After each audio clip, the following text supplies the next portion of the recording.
Hey, this is Minister Crystal Shell Lax doing a little cleaning here, one step at a time. Found that I'm feeling better.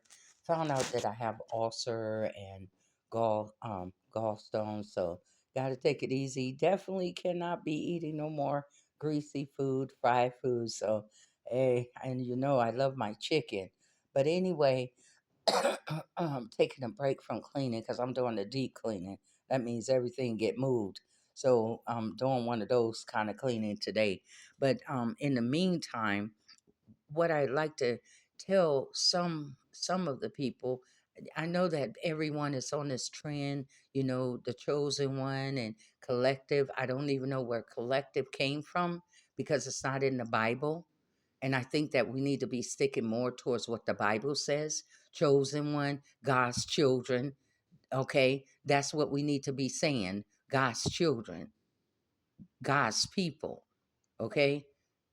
Not collective, God's people. Call a zebra for what a zebra is. And we are the children of God. We are God's chosen children.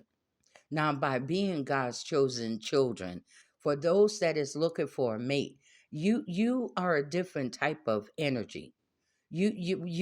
Our energy don't get all caught up on looks. Our energy is too high for that. Our energy is too above the fleshly ground level, if you will. It's like if you take in an elevator and you on the ground level, that's where you at. But we're all the way up in the penthouse type of spiritual energy. So therefore, we're not ground level type of people. We are not.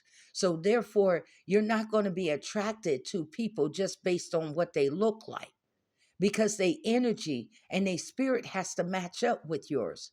And the ones that keep on looking for love in all the wrong faces and places, that's because you're not trying to tap into your energy mate, your true helpmate that has to have the same energy matching yours.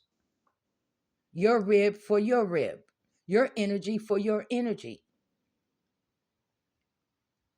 You're not going to you don't find um a woman that she's throwing everything at you. She throwing the butt, she throwing the boobs, she throwing everything. But you ain't moved like other men are because you're not a fleshly man. You are not just fixed on the earthly part. You are fixed on the spiritual part. That after you give me all of your butt and your boobs and all this, now what kind of relationship do we have after that?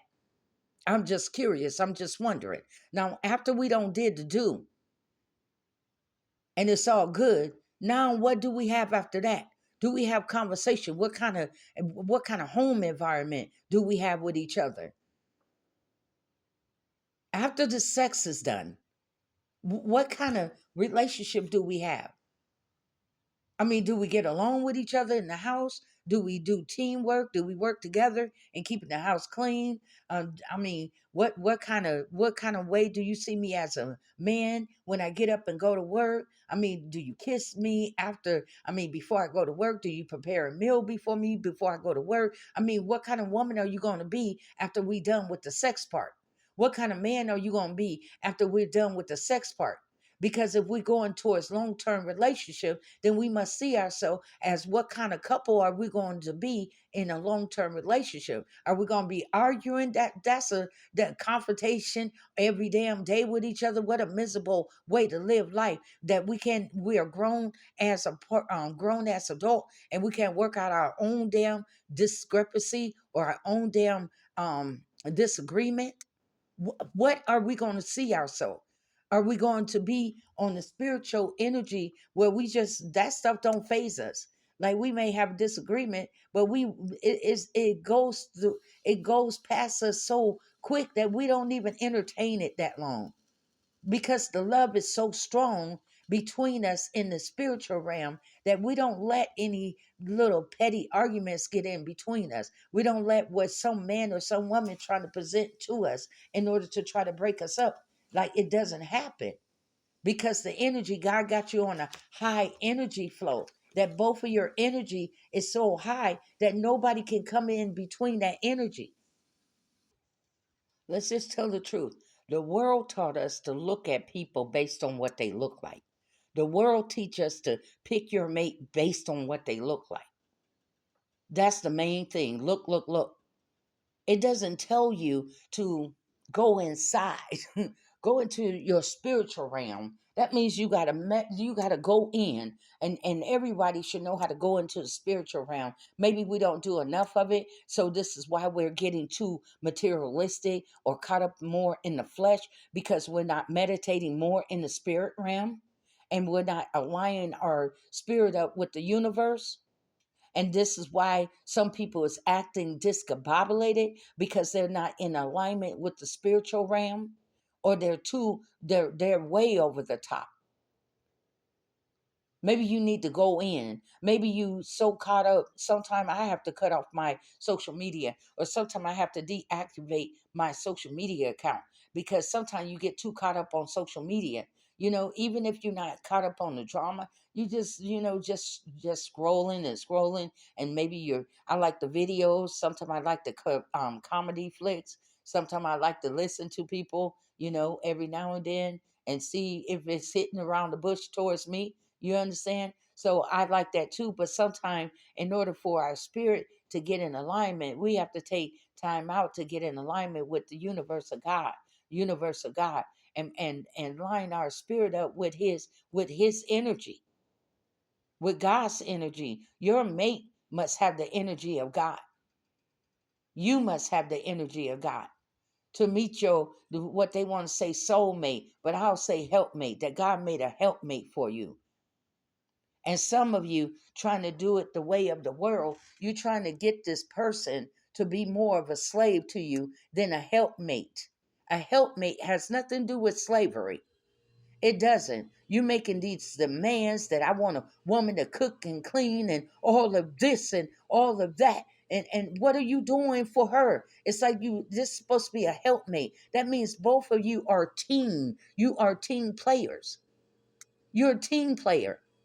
You like trying to be this one man show, that there's a game going on, a husband and wife marriage going on, and you're trying to be a one-man show, and you're trying to do all the demands, and try to play and try to do all the calling of the game, and what kind of game that we're going to play, to the point that you don't even let your other mate in on the game. You just trying to run the game your own way. It's almost like somebody playing on the Lakers, or the Detroit Piston team, and they sitting up there, they good at what they do, but they don't even pass the ball to the other teammates.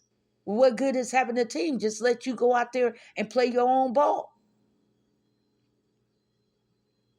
And that's how it is with some people call themselves wanting marriage. No, you looking for a slave. You ain't looking for a wife. You looking for somebody to be your slave. You ain't looking for a husband. You just looking for an ATM machine. That's it. You're not looking for a helpmate. You just looking for somebody that can deposit money in your hand all the time. You're not looking for a helpmate. You're not looking for someone to comfort you when you're sad, when you had a death in the family, and there's somebody by your side to rub your back and to give you a hug. No, you ain't looking for that.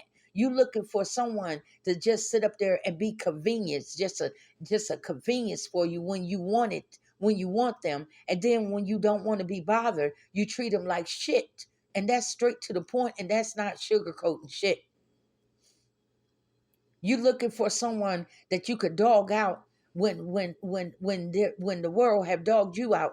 Then you take your anger, your frustration, and your meanness out on the next person that's close to you. That could be your wife, your husband, or your children. You looking for someone to kick in the corner like a dog. But like my mom used to say, you could kick a dog, you can keep kicking a dog for so long before the dog will turn around and bite your ass. You can only keep kicking people and knocking people down and try to break people and try to teach people a lesson before that shit backfire on your ass. How can you be an abusive person trying to teach somebody else a lesson on how not to be abusive when your ass is in your own home abusing your wife, your kids, your dog, and even the cats and even the rats don't want to come up out of their hiding place because they're afraid of you. They don't need no rat trap. You are the rat trap. You got everybody in the house afraid of you.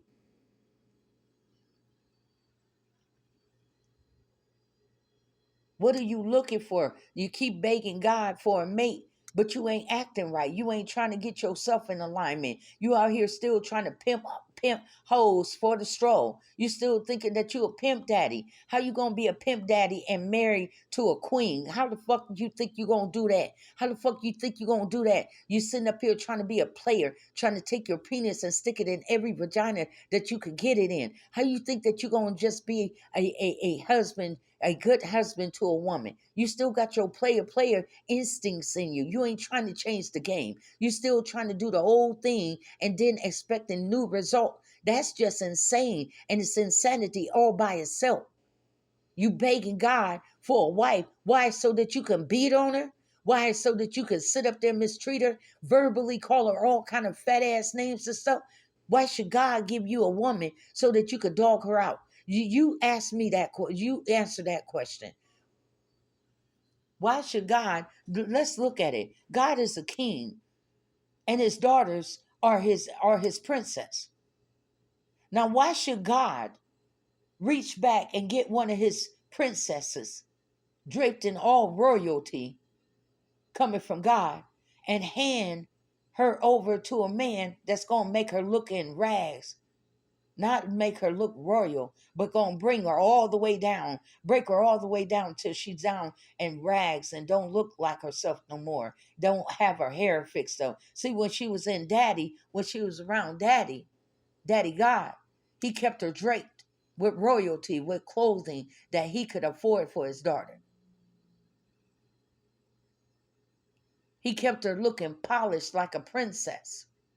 Then all of a sudden, this man want to beg for a princess, and then once he gets the princess, he dogs her out. He gets jealous of her. He gets jealous of the fact that she's draped in royal clothing. Your daddy spoiled you, so he yank and strip her down till she's down in rags. Look at you, got all that makeup on. So he strips her from her makeup, take the royalty crown off her head till she doesn't look like a royal, like a woman of royalty.